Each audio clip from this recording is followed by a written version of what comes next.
Yes हो गया sir. देखो हम रिवाइज कर रहे थे बेटा coordinate geometry. Coordinate geometry.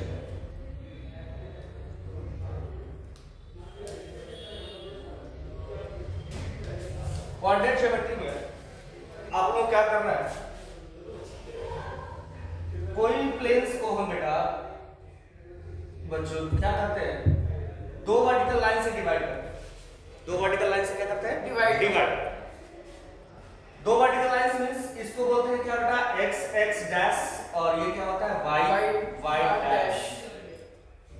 It is called x axis, और ये क्या कहते हैं बेटा, y एक्सिस बोलते हैं। अब यहाँ पे ओरिजिन होती है बेटा, ये ओरिजिन का पॉइंट क्या होता है, 0,0 बच्चों होता है। इसमें अनदर फॉर्म में इसको x एक्सिस को एब्सिसा भी बोलते हैं और y एक्सिस को ऑर्डिनेट बोलते हैं। जब इनकी पेयर वैल्यूज को लेते हो बेटा, तो ये x होता है और ये y होता है, इसकी पेयर वैल्यूज को क्या बोलते हैं, कोऑर्डिनेट। इसको x y की पेयर वैल्यूज को क्या बोलते हैं बेटा, कोऑर्डिनेट। क्या बोलते हैं बेटा, कोऑर्डिनेट। कोऑर्डिनेट क्या होता है, इसकी पेयर वैल्यूज को ही बोलते हैं, ठीक है। अब यहां पे ऑन द x एक्सिस बच्चों जितने भी x एक्सिस पे पॉइंट लिए जाएंगे, वो x, 0 होगा, बिकॉज यहां पे y क्या होता है, 0 होता है। यहां पे क्या होता है, y 0, और y एक्सिस पे लिया जाए तो क्या होगा बेटा, 0, y, यहां पे x की वैल्यू 0 होगी।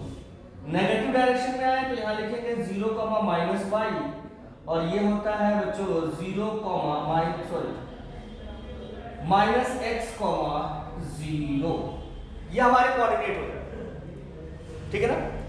अब आपको क्या करना है, फर्स्ट चीजें हमें याद रखनी है। 10th क्लास में आपको सारी वैल्यूज को हमें इस तरह से देखना नहीं है। हमें एक बार और रिकैप कर दूं कि आपके कोऑर्डिनेट के अकॉर्डिंग ये वाला जो होता है वो क्या होता है बेटा, प्लस का होता है। आप लोगों को रिकैप कर देता हूं थोड़ा सा। ये फर्स्ट क्वाड्रेंट होता है बेटा, it is called the second, और ये होता है थर्ड, और ये होता है फोर्थ। तो फर्स्ट क्वाड्रेंट प्लस का होता है, इसमें क्या होता है, प्लस और माइनस का होता है। नहीं ये बेवकूफ हूं, ये क्या होता है, माइनस और प्लस, और यहाँ पे क्या हो जाएगा बेटा, माइनस और माइनस, और यहाँ पे क्या हो जाएगा, यहाँ पे प्लस और माइनस। यानी यहाँ पे क्वांटिटी पहले इधर चलोगे तो नेगेटिव होगी, और ऊपर चलोगे तो क्या होगा, पॉजिटिव होगा। इधर पॉजिटिव, इधर भी पॉजिटिव, इधर क्या हो जाएगा बेटा, नेगेटिव, इधर भी क्या हो जाएगा, नेगेटिव। इधर आया तो पॉजिटिव, और इधर गया तो क्या बेटा, नेगेटिव, यानी माइनस प्लस। ये तो हमारी रिकैप है बेटा, हमारे को थोड़ा सा आपके कोऑर्डिनेट ज्योमेट्री का थोड़ा सा कि आपको कोऑर्डिनेट किसे कहते हैं। तो एब्सिसा और ऑर्डिनेट, एब्सिसा और ऑर्डिनेट की जो पेयर वैल्यूज होती है ना बेटा, जो पेयर वैल्यूज होती है उसी को क्या बोलते हैं हम लोग, कोऑर्डिनेट कहते हैं। एब्सिसा और किसका, एब्सिसा और ऑर्डिनेट को कोऑर्डिनेट कहते हैं। अब हम आगे चलते हैं कि आगे में 10th में करना क्या है। तो पहला हमें काम करना होता है बेटा कि कोई भी दो कोऑर्डिनेट दिए जाए, आपके दो पॉइंट गिवन हो ऑन द प्लेन, कोई भी दो पॉइंट गिवन हो जाए A और B, और दोनों के बीच का क्या करना है, डिस्टेंस निकालना है। This is the x1 y1, और ये कोऑर्डिनेट हो जाए बेटा x2 y2। तो भाई हम डिस्टेंस निकालेंगे तो इनके बीच का जो डिस्टेंस निकलता है, अगर हम ऐसे निकालें तो ये 90 डिग्री का हो गया, तो ये भी 90 डिग्री का होगा, और ये वाला एंगल जो भी हो लिख लीजिए, ठीक है। अब यहाँ पे जरा सा ध्यान देना बेटा, ये वाला जो पार्ट्स है, अगर यहाँ से देखा जाए तो this is called the x2 और दिस कॉल्ड द x1, तो ये हो जाएगा x2 माइनस x1 होगा बेटा। अब यहाँ से देखा जाए तो ये वाला जो वैल्यूज है वो क्या है, ये वाला जो वैल्यूज पूरा है क्या है, y2 है, और ये वाला वैल्यूज क्या है, y1 है, तो ये रिजल्ट बन जाएगा y2 माइनस y1। ये x2 माइनस x1 ऑब्वियसली ये भी क्या हो जाएगा हमारा बच्चों x2 माइनस x1 ही रहेगा, क्योंकि बदलेगा नहीं। x2 माइनस कितना हो जाएगा x1 होगा, x2 माइनस। अभी देखो ये राइट एंगल ट्रायंगल हो गया ना, तो पाइथागोरस थ्योरम अप्लाई करेंगे, पाइथागोरस थ्योरम। तो हमें क्या निकालना है, distance AB, AB is equals to कितना हो जाएगा अंडर रूट, क्या हो जाएगा बेटा x2 माइनस x1 का whole square plus y2 minus y1 का क्या हो जाएगा होल स्क्वायर। तो AB निकालो तो AB स्क्वायर में निकालोगे ना पाइथागोरस थ्योरम के अकॉर्डिंग, तो हमारा ये रूट में आ जाएगा, ठीक है ना, क्लियर है। अब देखो ये हमारा फार्मूला हमारा यूज करना होता है, यही हमें फार्मूला डिस्टेंस फार्मूले से हमें यूज करना होता है, ठीक है ना। हमें क्या करना होगा बेटा, डिस्टेंस फार्मूले से हमें ये फाइंड करना होगा, ये वैल्यू,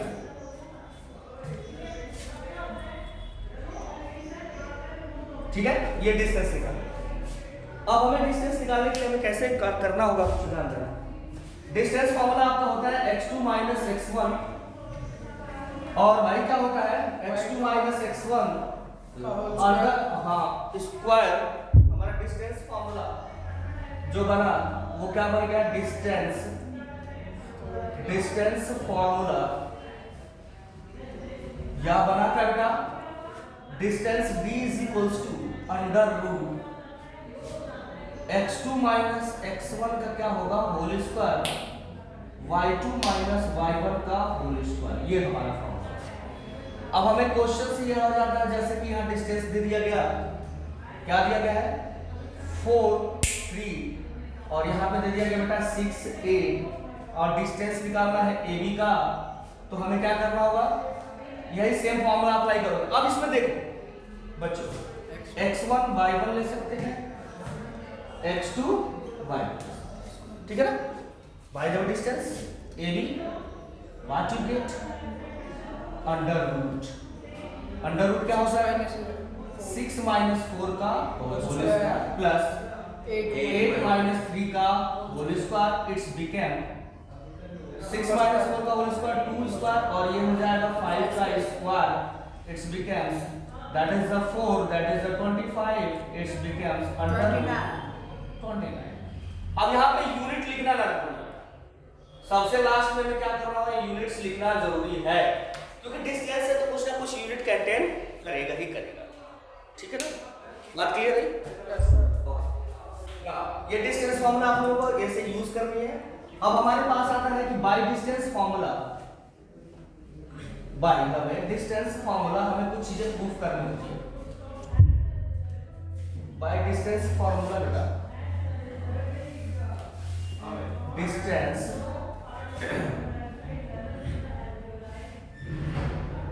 डिस्टेंस फार्मूला क्या प्रूफ करना है हमें, पहला 3 points are collinear, 3 points are collinear. तो कोलिनियर के लिए क्या करना होता है जानते हो, अगर यहाँ पे तीनों, कोलिनियर का मतलब होता है, कोलिनियर का मतलब क्या होता है कि तीनों पॉइंट क्या होना चाहिए, एक ही लाइन पे लाइज करना चाहिए, तीनों पॉइंट एक ही लाइन पे लाइज करना चाहिए। तो ये हो जाएगा A, ये हो जाएगा B, ये हो जाएगा C, तो ये तीनों पॉइंट क्या होगा बेटा, एक ही लाइन पे लाइज करना शुरू कर दिए, तो इसका मतलब कि इन दोनों का सम पूरा होल के क्या होगा, इक्वल होगा। दिस मींस आपका होगा बेटा AB plus of the BC is equal to AC हो जाएगा, AC AB plus BC is equal to, अगर AC के होता है तो हम कहते हैं कि तीनों पॉइंट्स क्या है, कोलिनियर है। अब दूसरी चीजें आती है बेटा आइसोसेलेस ट्रायंगल के लिए, क्या होती है आइसोसेलेस ट्रायंगल। आइसोसेलेस ट्रायंगल कब होता है बच्चों, दो साइड, जब किसी के भी दो साइड इक्वल हों। आइसोसेलेस ट्रायंगल क्या होती है, any two sides are equal, मतलब कोई जरूरी है कि ये दोनों इक्वल हो, तब उसको क्या बोलते हैं, आइसोसेलेस ट्रायंगल, आइसोसेलेस ट्रायंगल। अब इक्विलैटरल के क्या होता है, इक्विलैटरल में क्या होता है बच्चों कि किसी के भी ट्रायंगल के तीनों साइड्स क्या हो, इक्वल, तीनों साइड्स क्या हो, इक्वल, तब उसको क्या कहते हैं हम लोग, इक्विलैटरल, ठीक है ना। अब नेक्स्ट चीज होती है कि हम राइट एंगल ट्रायंगल कैसे करते हैं। तो राइट एंगल ट्रायंगल्स को हमें प्रूफ करना होगा बाय डिस्टेंस फार्मूला। तो हमें शो करना पड़ेगा कि AB का स्क्वायर और BC का स्क्वायर इज इक्वल्स टू किसके होना चाहिए, AC का square by Pythagoras theorem. Pythagoras theorem से हमें AB का स्क्वायर, BC का स्क्वायर और AC के स्क्वायर के इक्वल हमें प्रूफ करना पड़ेगा, तभी हम कह पाएंगे कि ये राइट एंगल ट्रायंगल है। अब ये तो हमारे साथ ट्रायंगल की सिस्टम में हो गया। अब हमारा कुछ कहता है कि क्वाड्रिलेटरल के कंसेप्ट में आता है। क्वाड्रिलेटरल क्या होता है? क्वाड्रिलेटरल मतलब पैरेललोग्राम, क्वाड्रिलेटरल का पार्ट पैरेललोग्राम आ जाएगा। पैरेललोग्राम में भी क्या है, रेक्टेंगल, स्क्वायर, है ना, हाँ, ये सारे पार्ट्स होते हैं। तो पहला पार्ट हम कहते हैं कि भाई पैरेललोग्राम यानी क्वाड्रिलेटरल की बात करें। क्वाड्रिलेटरल को हमें पैरेललोग्राम प्रूफ करना होगा। क्वाड्रिलेटरल को पैरेललोग्राम प्रूफ करना होगा तो क्या करें, सुनो। Parallelogram, short form notation parallelogram, ठीक है ना। क्या होता है, जिसके अपोजिट साइड क्या हो, इक्वल, अपोजिट साइड इक्वल। अब तुम कहोगे कि भाई सबके इक्वल होते हैं, लेकिन अभी भी हमें अपोजिट साइड के इक्वल की बात करें। This means opposite side equal means AB should be equal to the DC के होना चाहिए, और AD इज इक्वल्स टू, अगर BC के होता है तब हम कहेंगे कि therefore AB CD is a parallelogram. अगर ऐसा कर देते हो तो पैरेललोग्राम। दूसरा आता है भाई, हमें रेक्टेंगल की बात करते हैं। क्या होता है, रेक्टेंगल।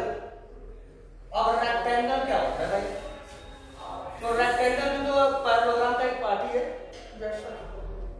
तो रेक्टेंगल में क्या होता है बच्चों, A B C D।